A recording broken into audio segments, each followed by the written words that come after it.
see poor Tom from Zeppelin. Guys, I am pumped up. I see my next guest on the line. I'm going to play a solo from him. This is a solo he played tribute to.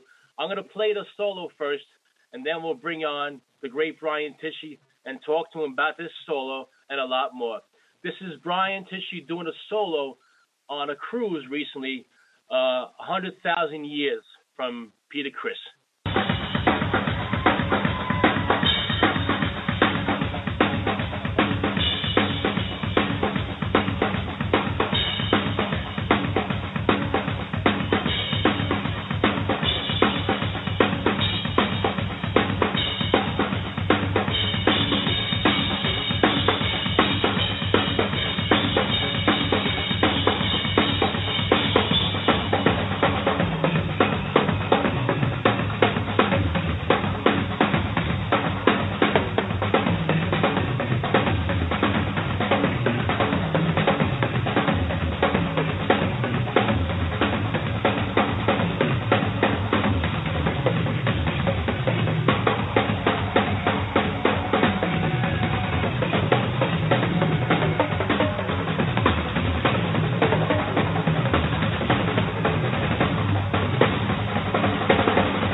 And now, back to Around the Kit with Joe Gansas.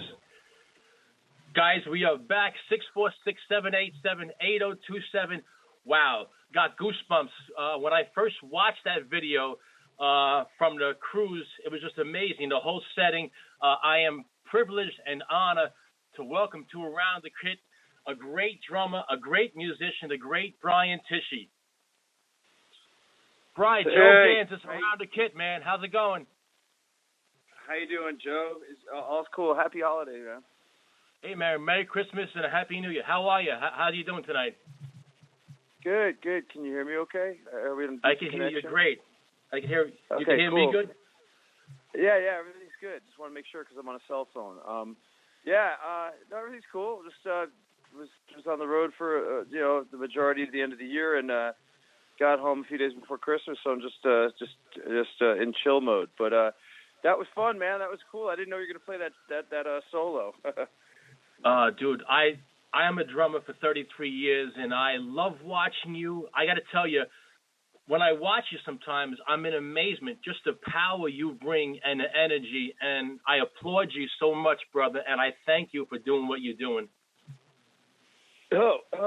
Thanks, man. Thank you very much. I appreciate that. Appreciate that. That solo you played, when you said, "Oh, we're going to play a solo," I was like, "Oh, I wonder what you're going to play." And it was fun to listen to it over the phone, without watching the video or whatever. I saw the video; it's on YouTube or whatever. But then that was like our second of 3 shows. And obviously we're Kiss freaks, we're Peter Criss freaks, and so we might as well jump into some Kiss convo. But I was texting a few of my friends when I was on the cruise, other Kiss freaks, and I said, "Yeah, I'm going for Peter Criss's 100,000 Years solo in the show," and they were like, one of them wrote back, he goes, "Man, why don't you throw Paul Stanley's rant in there? The rock and roll sermon." And I was like, "Man, that's cool." So I went to the manager of the Dead Daisies, and I said, "Hey, man, I said, everybody here on this cruise will know, the Paul Stanley rant on 100,000 Years. I could do it with, just get me a microphone behind the drums, and I could do it while playing the solo, And he goes, "That sounds cool. Just do it." So I went to my cabin, and I put on Kiss Alive, and I transcribed every word of Paul's sermon, every all of it, and I wrote it down on 5 sheets of paper and duct taped it to my bass drum. And then that night we did a show, and the result was I did it, and it was fun. It was fun as hell, and everybody there got it because we all know what that is, and it was fun to do it on a Kiss cruise. But you can see it. A friend of mine videotaped it and put it on YouTube. So I don't know what it's called. It's probably just Brian Tichy, 100,000 Years drum solo or something, but the Paul rant is in there. It's funny because, I never did it before. I never tried to do it. I never wanted to do it. I never had a desire to, but that night it made so much sense. Like, man, I'm going to Kiss cruise. I just got a rock and roll over tattoo on my leg. I got to put the Paul Stanley rant on top of the Peter Criss sermon, on top of the Peter Criss solo, So well, anybody out there is a Kiss freak, check it out. It's pretty funny. I read your bio, and I have all the notes here. 8 years old, you stopped playing, and a big influence on Brian Tichy was Peter Criss. Now, how was doing that solo on that cruise with Kiss on the same boat? How did you feel? It was cool, man. It was like, I didn't assume, or I didn't think Kiss would, any of the guys, outside of maybe Eric Singer, would be around for any of our shows because they're busy. They're nonstop in that cruise. They got so many activities going on in the shows. But it was more just, it was just cool. It's just cool when you do something that ties back into your past, or something that meant a lot to you, or something that inspired you or influenced you to become whatever you are, or put you on the path that you're going down, trying to achieve all your goals and whatnot. It's just cool when little things happen and come around sort of full circle. So to sit there on, as a grown man sitting there on a Kiss cruise, playing a Peter Criss solo, wow, in front of a bunch of a bunch of Kiss fans. Yeah, it's just fun. It's just cool stuff. And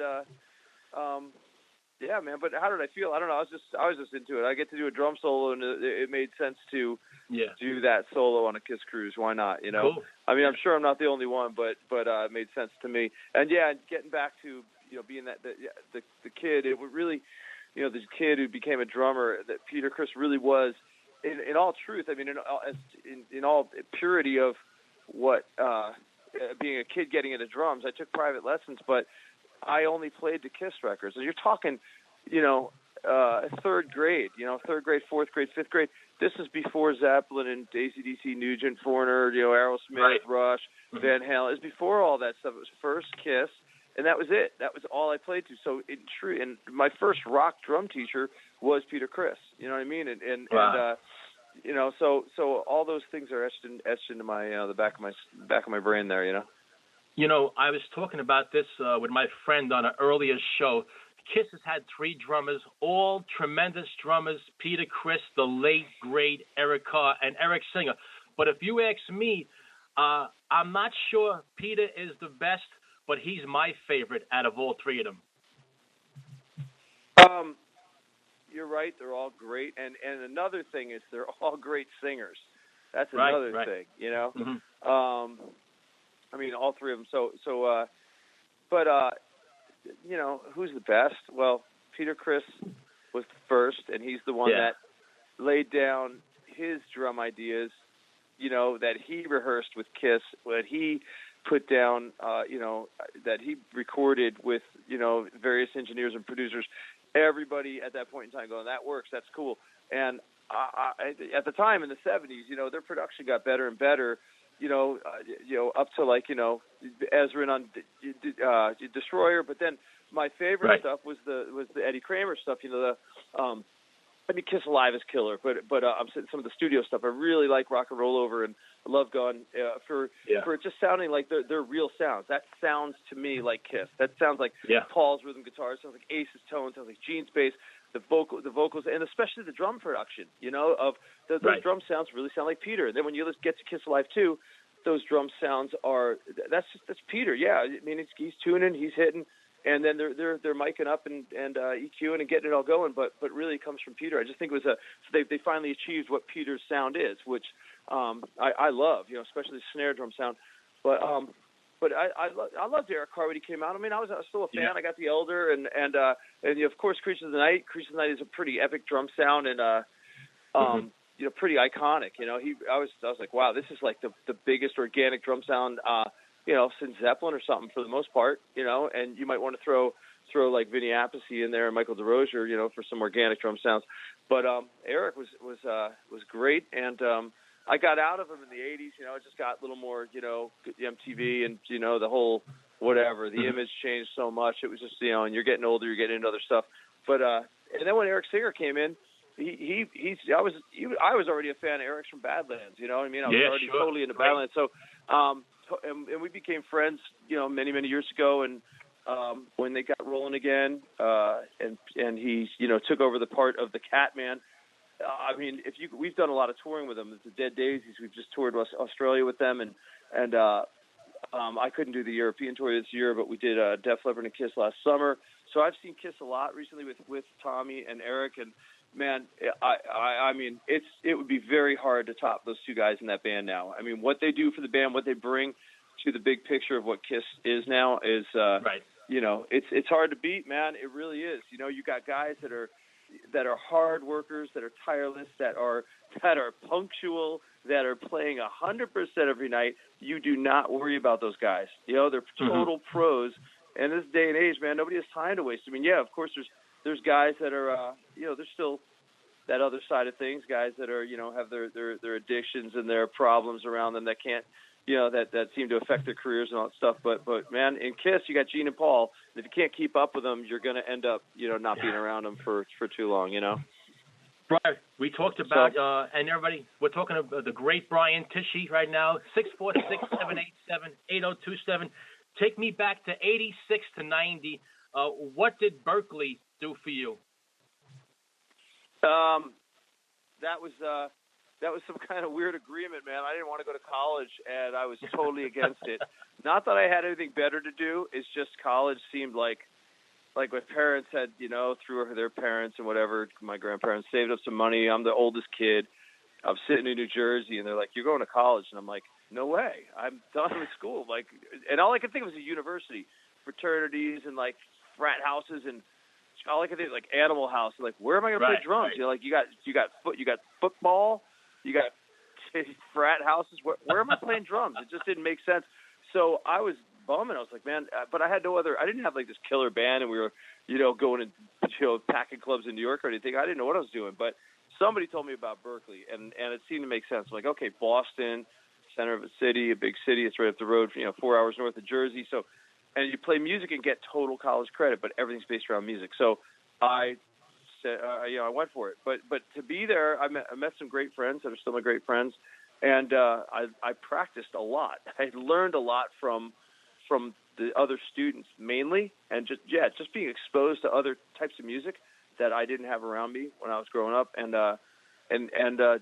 digging into, I mean, just a lot of fusion, a lot of jazz and stuff like that. Mm-hmm. Everything from Elvin Jones, Tony Williams, Dave Weckl, Simon Phillips, Terry Bozzio, just stuff that I wasn't.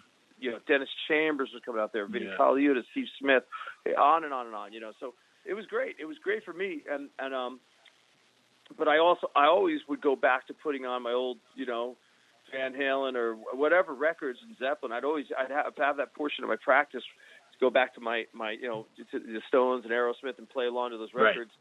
On top of getting into new stuff, and because I honestly just like the music better, the rock music and stuff. But I get it was great. It was a cool experience. I stayed there longer than most. Had a great time there, and and moved on. But the thing about Berkeley is, you use it for what you use a college or a place like that, a school like that. Use it to your advantage, which is like, man, it's fantasy land in Berkeley. It's complete fantasy land. You get numbers, but you get four numbers, and they're called your ratings, and up to sevens. You got 7, 7, 7, 7, and that means it's supposed to mean you're the ultimate drummer if you have sevens. Oh, he can sight read, he can play jazz, he can play fusion, he can play rock, he can play every style known to man, and odd time signatures and blah blah. But all right, great. But when he plays, but when he sits down and lays a groove down, to play an AC/DC song, is that badass or not? Because they didn't really think about that, Mm-hmm. And a lot of kids in Berkeley, a lot of students leave Berkeley thinking that that's what's going on in the real world, and it's not. And then they always seem to be talking about wedding gigs at Berkeley. It's like, why? How about talking about playing arenas? I want to know what it's like to play a freaking arena. Playing a wedding just sounded goofy. Like, I don't want to dress up and sit at a wedding with a bunch of people I don't know celebrating the coming together of a husband and wife, blah blah blah. And that's like, but they would talk about wedding gigs and corporate gigs. It's like, that's not Kiss Alive. That's not freaking Van Halen. That's not Some Raise the Stage. It's not If You Want Blood You Got It. It's not Exit Stage Left. It's not Live Bootleg. Where's that class to learn about that? So some people get that misconception, man. And, that you go out there and you have to know how to play every style. It's like, no. What you got to do is learn how to play smart for what you're going for, and hopefully somewhere there you create your own sound and your own style that people recognize, when they hear you. That's more important to me than learning how to play 100 different cover songs at a wedding gig. Brian, I'm not sure if you know, your surname means silent in Czech and Slovak. But when I see you behind the kid, you are everything, brother, but silent. Take me into the mind of a Brian Tichy when you sit down on that throne. What happens to you? Well, yeah, that's funny, man. In Switzerland, I think Tichy means a small table. But man, if there's the most comfortable place on this planet I could be is behind a kit of drums. So when I sit down there, I don't ever take it for granted, and I can't stand sucking, and I can't stand not feeling like I played better than I played ever before. So That's it. Every single time. There's no excuses. I can't stand it when it ties into something that I feel, I put a lot of time into, but I also somehow was given some sort of gift where it was just sort of natural to play drums, and I worked on it, so I can't stand when when I make an excuse or where I just don't feel like I did something as good as I could have, so that's it, man. I just want to kill. It's not like I want to hit harder than anybody or play faster. I want whatever I'm doing to have an effect on whoever's listening or watching, have the correct effect, meaning, they're entertained and they're engaged, and sometimes it's from playing something simple and there's a sound and a groove that's happening, or sometimes it's just, maybe there's some visual side of things that, that enhances a live performance. So, it's all there, man. It's always a work in progress, you're constantly watching or listening to other people. Recently, I've been listening to a ton of Neil Peart, just insane, more than ever. And if anybody out there is a Neil Peart fan, check this out. This is one of the most badass things you can find to listen to Neil Peart. Go on YouTube and type in Neil Peart drum solos. Start scrolling down, and there's this one clip that says Neil Peart drum solos 74 to 86. Yeah, I think it's 74 to 86 or 89 or something like that. But it's about sorry, I'm coughing. But anyways, it's like all these solos, this audio clips, and from the beginning, I guess Fly By Night tour up to whatever one, but probably maybe Grace Under Pressure, Power Windows or something. But man, it's just, you just listen to his style and what he came up with, and how it's all so recognizable, and how it's all so Neil Peart, and it's just, I love his drumming. I love so much about it. Every aspect of it, I love it. And and it started thinking. I'm listening to Neil, and at Berkeley, I got all into combinations, singles and doubles and triplet combinations, and all these different stickings. And I use that a lot in my solos, like in just improv and stuff, because I thought, oh, that's cool. This isn't like regular rock drummer stuff. This is fusion. This is more like Dennis Chambers, Simon Phillips, Steve Smith, right. Kali Uda Weckel. I that's where I was getting all that stuff from. And I was like, cool. You don't see many rock drummers using those kind of, stickings and patterns and this and that, and having that sense, that understanding of whatever, just coordination or understanding of polyrhythms or understanding of just whatever, that kind of stuff. So I always tried to retain that as a part of my playing. But going back to Neil Peart, I'm like, he's all about single strokes. Like his opening of the solo when he's on the snare, it's all singles. It's just a great command of single strokes. Amazing dynamics, but amazing musicality, an amazing grasp of odd rhythms all over the place. And I'm just like, I started, and then just listen to Peter Criss, all single strokes, get faster and faster. So I started, recently just getting more into that, throwing those things in, those ideas into my solo more than like odd groupings and more than or different stick combinations. You know what I mean? I just started going back to singles, going like, nobody cares if I'm doing like something technical or not. They just care how if I'm getting the the effect across. Doesn't matter what the sticking is. So yeah, man, I've been just listening to so much Neil recently. And man, if you haven't listened to, everybody listens to moving pictures, but if you haven't listened to his drum performance on Signals, it is just top of the top. His drum tone and his what is there, 8 tracks on it? I think there's 8 songs. Just every drum track is perfection. His drum tone is amazing. Great. His snare sounds great on that. Like subdivision and stuff. Oh God. Oh yeah, dude. Moving pictures, Exit Stage Left, Signals. That's it. That's Neil's. I think like the Exit Stage Left, dude. That is just such a perfect drum sound. I'm looking at he's using 16-inch crashes. I've been using like 19s and 20s. Like he's using 2 16s and an 18. 3 Chinas. He's got the this China, that China, the Swish, the China, and the Wu-Tan or whatever it's called. Right. And I was like, all these great ideas. And here's one. If we're doing drum talk, here's something. I've been like also reading up on some on Facebook Neil Peart pages, just reading up, and you come across these Peart freaks that know way more about Peart than probably even Neil remembers. But like on his kit, I don't know if he does it now or when he started, when he stopped, but he's got the 4 concert toms going across, right? 6, 8, 10, 12. Mm-hmm. There's an awesome story about the 6 and 8 concert toms. That's another story. But then he gets to the 3 toms up front with the 2 heads, the double-headed toms, right, 12, 13, and 15, right? Well, when you listen to Exit Stage Left, he keeps nailing this tom that is so tight. And I'm like, is it the 10-inch tom, the concert tom? Which one is it, the 12-inch? How is he jumping up there so fast and getting back down? Like, and what's, and then I finally read a comment from a Rush freak, there's a Peart freak, that says, Neil tuned his 12-inch concert tom lower than he tuned his 12-inch double-headed tom.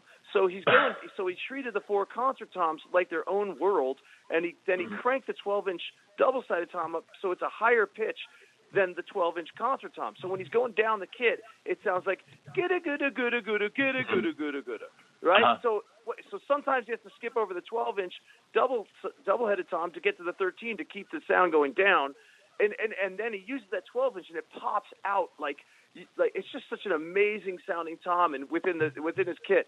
So I was like, when did he think of that? When did he go, I'm going to crank this tom, this 12-inch higher than that one that's actually higher up in the order of the toms? What made him think of that? When did? Because it's a brilliant sound. It's so effective. So that's a little interesting tidbit for any Peart fans. And the other one is the 6 and 8 toms. If you look at the rims, they don't have the regular rims that go higher than the tom head. He has the rims that go flush with the tom head, so you don't have to worry about hitting the rims when you're playing the small drums. So kind of like on an Octobahn. An Octobahn has those flat. Yeah, you got the flat rims. Yeah, so it's the same. You use like a 6 and 8 Octobahn style rim on the 6 and 8 concert tom. So when he flies up there, he's not actually hitting those rims. I was like, that's another killer idea. I don't know if Tama designed it like that or if it was Neil's thing, but I think it was Neil's thing. Anyhow, there's some cool Neil Peart stuff for you.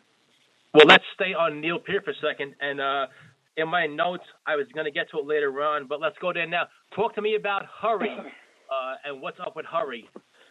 Do you get it? Do you get the name, though? I get, I'm sure. Absolutely, bro. Absolutely. Yeah, but somebody wrote it's a great name. But dude, somebody wrote me, I swear to God, they go, I don't get what Hurry is. What's that mean? Oh, God. Like, they didn't get, I go, it says Hurry, a celebration of Rush music. And the person wrote me, goes, they go, cool logo, but what's Hurry mean? And I had to write back to them and I go, Rush, you're in a hurry? Get it? And they go, oh. I was like, holy shit. That's great. But, yeah, man, a few years ago we were just sitting around, and it was not, there was no intent to start the band. It was simply me and a couple buddies going, if you had a Rush tribute band, what's the coolest name? What's the mightiest name? Would it be Moving Pictures or Tom Sawyer? Which one? And, like, one of us went, oh, Moving Pictures. The other one went Tom Sawyer. I go, I don't know. And then I go, you know what? If I was going to have a Rush tribute band, I'd call it Hurry. And the other guys started cracking up. And they were like, dude, if we got to do that. We got to do that.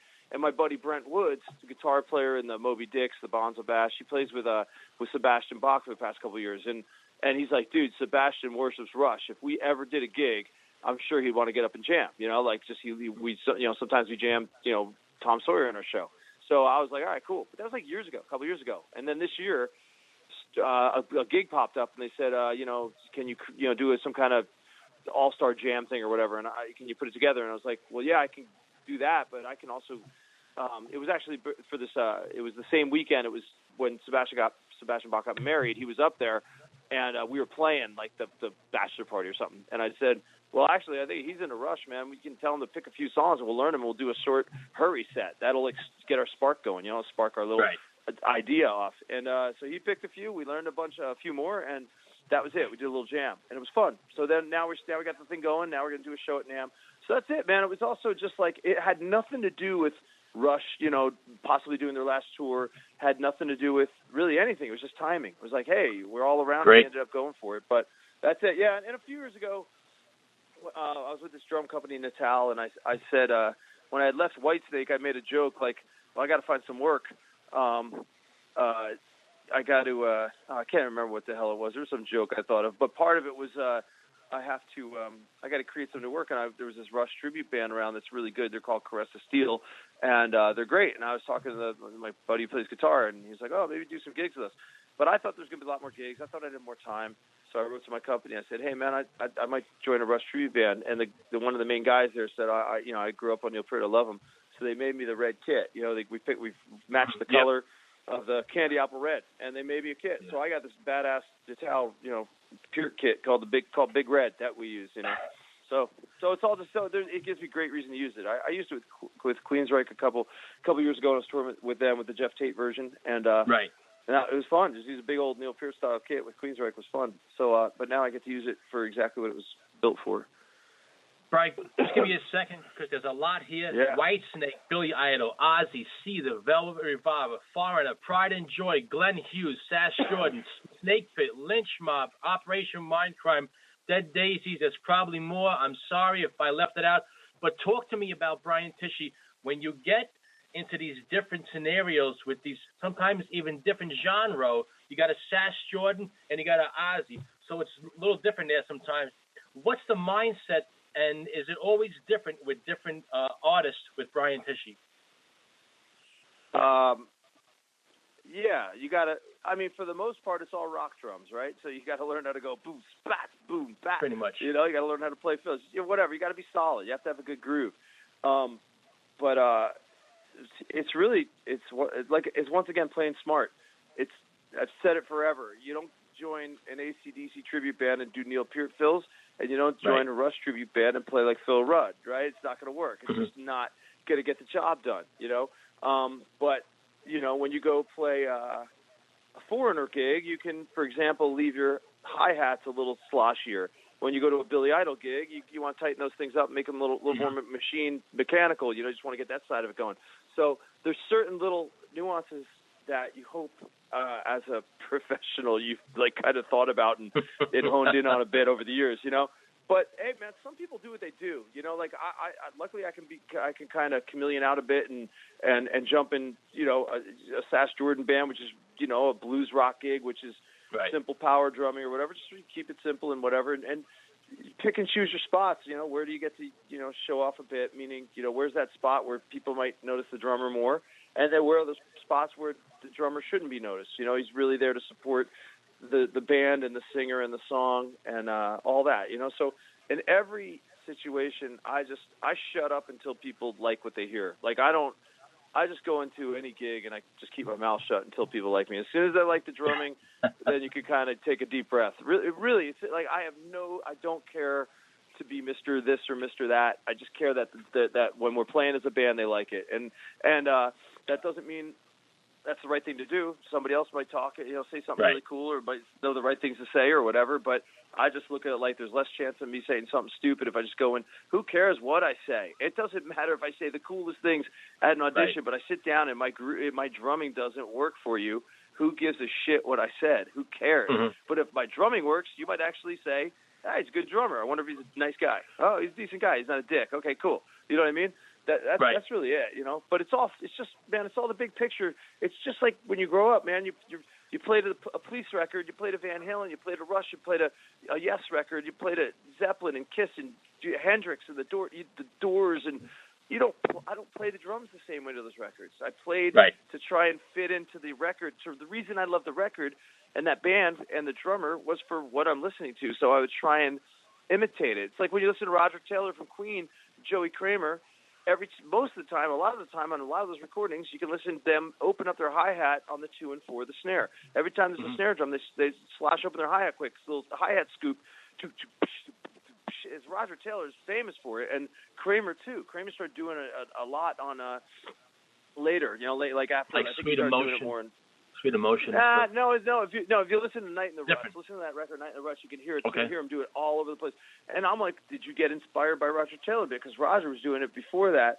But like I'm just saying, those are things I noticed that are characteristics of the sound of that band. You know what I mean? Right. It's like Eddie Van Halen doing a dive bomb. It's like it's just a characteristic of the sound of that band now because Eddie created something that fits in and made it what we all love. So.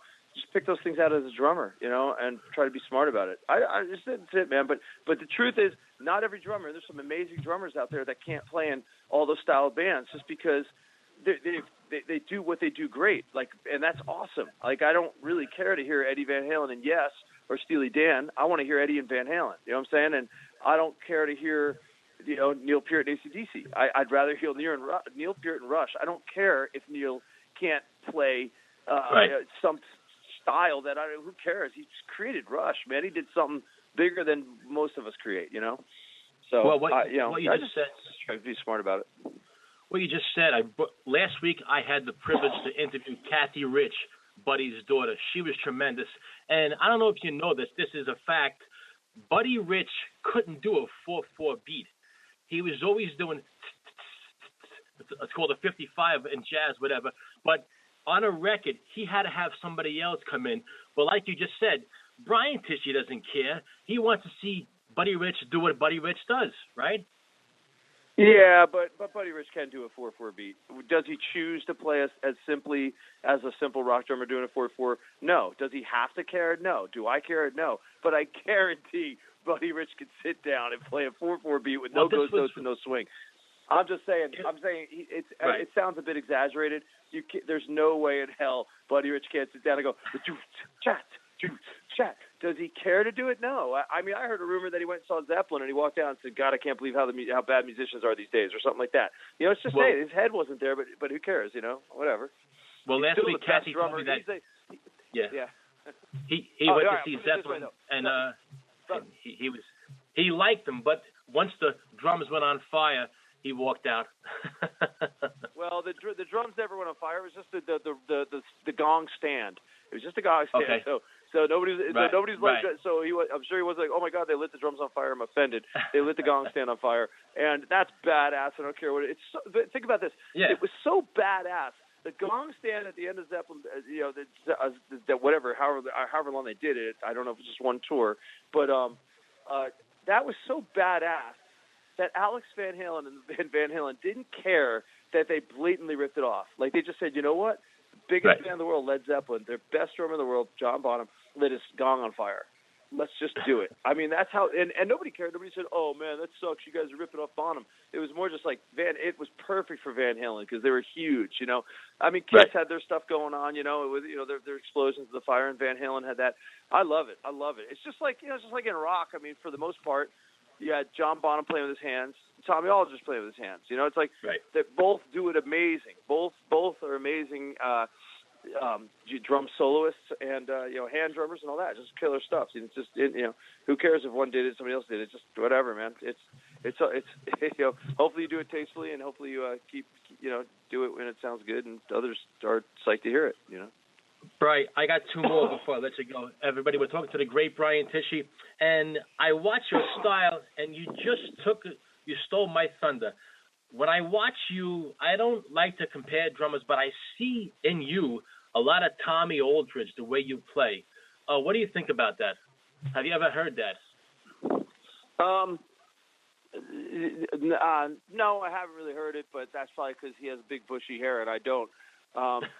But Tommy's a god. I just did we just toured with Whitesnake all November in Europe, and we toured with them all August in the U.S., and I love him. I have vivid memories of King Biscuit Flower Hour, Ozzy Osbourne.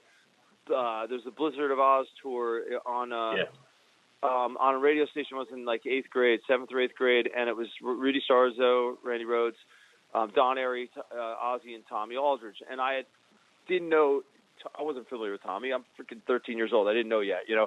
But they went and they got Tommy did a drum solo with double kicks on fire, with him soloing over the double kicks, you know, the relentless 16th notes, and it kicked my ass so hard. And then they edited some of his solo. They took the hands out. Then the next year they came out with the Brad Gillis version of that tour, and they gave you a full Tommy solo. And it was I love his drum solos. I love his drumming. I love what he is as a drummer. He is just complete and total power and energy. And man, you go back to Cal Jam 1 in '74 and watch him play with Black Oak, Arkansas, and you watch him on the current Whitesnake tour. He's defying time. He's a time defier, meaning you can't believe this much time has gone by and he hasn't slowed down. Because when you're a kid and you talk about somebody in their 30s, when you're a teenager, you go, oh, you're in your 30s, man, you're old. 40s, you're really old. 50s, damn, you're a grandparent, you're really old. 60s, you're pretty much dead, right? That's what, like, as a kid, you think. Here's Tommy in his mid-60s playing like he's in his early 20s, and I'm just like, there you go. No excuses. That's a perfect reason. But to play like him, I'm totally inspired by him, totally, forever. Right. And he's got a badass twirl with his left hand, this insane left hand twirl. I think I know what he's doing. I forgot to talk to him about it when we toured together, because I have a twirl that I think is very similar, that I somehow came up with in high school. But and I use it with my right hand. But I just love I just love the power and the relentless energy and his power groove and his commitment to his style. He does it. He's doing the same drum solo forever. Yeah, because it's killer and it works and it's badass. You know, I love it. But so hey, it's a compliment. Anybody says, there's something that reminds you of Aldridge. That's cool with me, man. He's on my list of favorite drummers for sure. And Brian, one more for me. Talk to me about you being involved with Bonzo Bash. How does a guy from New Jersey one day be able to represent John Bonham and be involved in that? How'd you feel when you're doing that? And I know you're doing some more, right? Well, I guess involved is inaccurate. It's created because it sounds cocky or whatever, but it's just the truth. Sorry. It was my idea back in 2000. Yes. No, it's cool. I'm just saying it's no big deal. I'm just clarifying so it doesn't sound like I just happened to jump on this show that was going on. Mm-hmm. There was no show, and I sat around saying, what if we all whenever it was summer of 2010, I was just like sitting in LA, like, wouldn't it be cool if it was all because of you were talking about playing for Tom. I was listening to Bonzo's Montreux and Coda. I just for some reason it was on. I'm like, man, I have never stopped listening to John Bonham. Like, I've never stopped since the first time I heard him. He's the only drummer that I've never taken a break from. Like, that says a lot, dude. That's a lot. You know what I mean? Right. Like, everybody goes through their phases of, like, drummers they're digging and, listening to. I've never stopped listening to Zeppelin, never stopped listening to Bonham. So I'm like, wow, man, there's other drummers like me. Wouldn't it be cool if we put acrylic, an amber acrylic set at the front of the stage, had a house band, and every drummer picked their favorite song. And I just figured I could call this guy, and man, we might be able to, I was going to just put it in a rehearsal room, just make a party out of it. And then I was like, dude, if I can get all these people together, this would be a cool show for people to see. Like if you could see all these drummers celebrating, our favorite drummer, and it's killer music. I mean, that sounds like a good time. So that was back in 2010. And just little by little, I called, and people, just got around, and I put, it was like, I don't know, 18, 19 drummers, and the Bonham family ended up being in town. Like, I mean, Jason flew into town that day to start the Black Country Communion Records. Zoe Bonham lived here, and Pat Bonham and Deborah Bonham happened to be in town visiting. So it was like crazy. They were all there. Every drummer was like taken aback by that alone, and it was killer, man. But it was just calling. You call like whatever. I remember, I was hanging. I was cross paths with Bobby Blotzer. Like we were living in the same town. He was having a party in the summer. Hey, Bobby, want to play? Frank Corey, want to play? Frank Vanelli, want to play? James Kotak, Frank, who was it? Simon Wright. Man, the list goes on and on. It's like 18, 19 drummers, and Dave Lombardo, and whatever, Stephen Perkins, and I think Abe Laborio played. It was like, it's killer. And it was cool just because it's a bunch of pro drummers all getting together, and it's on a Saturday night in Hollywood, man. It was a lot of fun. So we do it every year at NAMM, and we're going to do it this year on Friday, January 22nd at this place called M3 Live. It's right across the street from the NAMM, the Anaheim Convention Center during NAMM weekend. So you can like literally walk there in like under 5 minutes from the Hilton bar, So we have 3 shows. The first night, it's like we were talking about Hurry, it's the Rush celebration. It's going to be Hurry playing on Thursday night, which includes Sebastian Bach. And Chad Smith is special guesting on drums. Ray Luzier is getting up for a tune. Dizzy Reed singing a song. Some other guys are popping in sooner or later. Michael Devin from Whitesnake's going to sing a song. So that'll be a lot of fun. And then there'll be other guests coming up. And Friday night is January 22nd's Bonzo Bash. And Saturday, January 23rd, is Randy Rhoads Remembered. I grew up playing guitar, too. First, one of the biggest influences as a kid was Randy Rhoads. So after we got Bonzo Bash going, my partner, who's also a Randy freak, I said to him, when we were doing the first Bonzo Bash, I just said, dude, if we ever did this for a guitar player, we got to do it for Randy. He was like, oh, man, I grew up on Randy. So a couple years later, we had the option to get a second night at the same venue that we had Bonzo Bash. And I was like, dude, if we take the second night, we could do Randy Rhoads Remember. That'd be killer. So that's how that started. We didn't really have a big plan to do this many shows in a row during NAMM weekend. It just sort of worked. We're like, hey, we did 2. Let's try a third, man. We'll make it a full blown weekend. Whatever. So it's fun. It's a boatload of work. It's a ton of. It takes a lot of time to get together, but the end result is a lot of fun. Brian, early this year, we lost a friend of ours from Staten Island, a great drummer. He was also a part of the Bonzo Bash, the great A.J. Pirro. What do you remember about A.J. and if you knew him? Yeah, well, he came and did yes. He might have done 5 Bonzo Bashes. I think he did 4 on the East Coast and 1 on the West Coast, and he was killer, man. I mean, I grew up, I'm from Jersey, so I remember when the EP came out with Shoot 'Em Down on it, So, and come on, man, Twisted Sister took over, MTV. That one year with 2 or 3 singles, and my favorite song is The Price, whatever. But I think that's a killer song.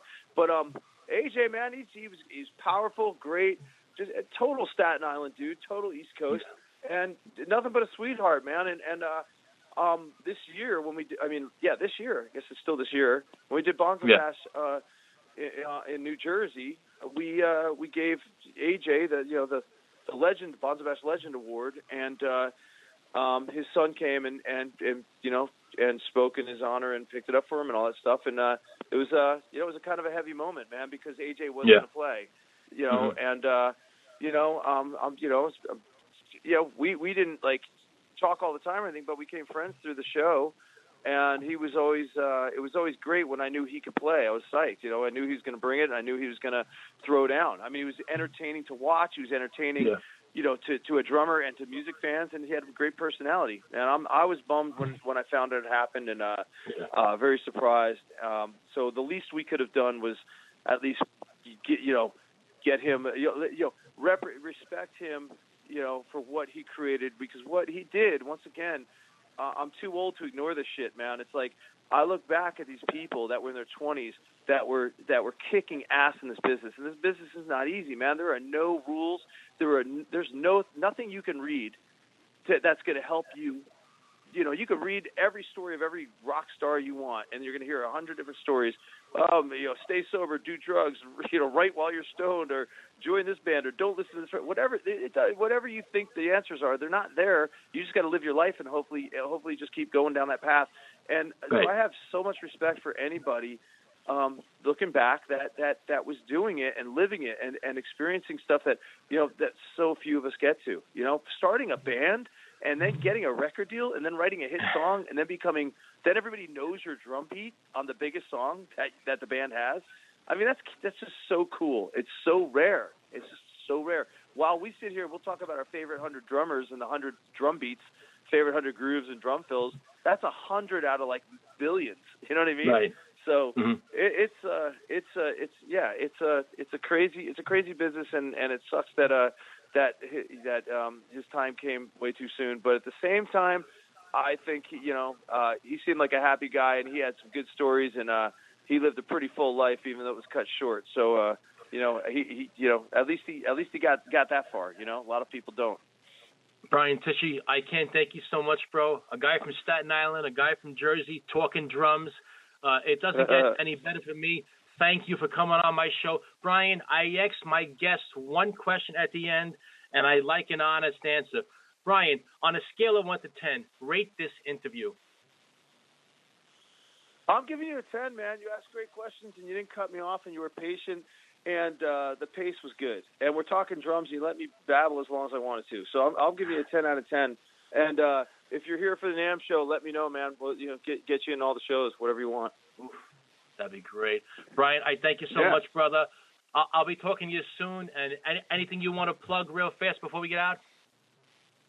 No, I pretty much plugged it, man. The stuff coming up is just those 3 shows, Hurry, Bonzo Bash, and Randy Rose Remembered at NAMM, January 21, 22, 23. That's it. And be doing a lot of stuff with the Dead Daisies this year coming up, and hopefully getting some solo EPs out, some fishy solo EPs.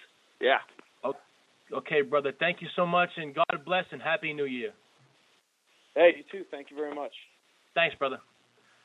All right, man. Talk to you.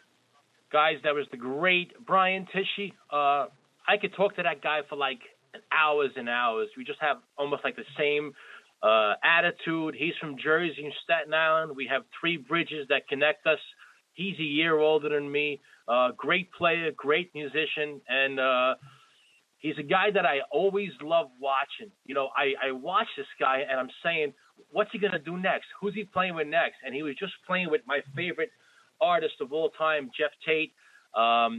He touched on it that he was playing with him, but here's a guy that's been playing with everybody. Nicest guy, loves to talk drums.